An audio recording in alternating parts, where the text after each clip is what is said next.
পুরান ঢাকার শাঁখারী বাজার 400 বছরের পুরনো এক ঐতিহ্যের নাম।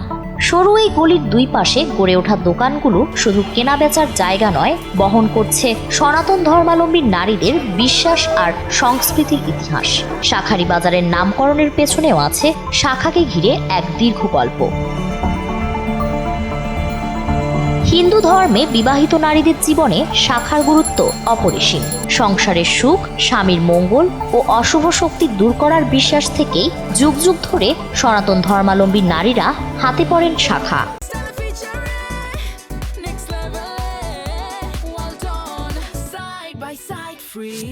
আমরা শুনে আসছি যে এটা মাদের কাছ থেকে, ঠাকুমাদের কাছ থেকে, এটা আমাদের স্বামীর চিহ্ন।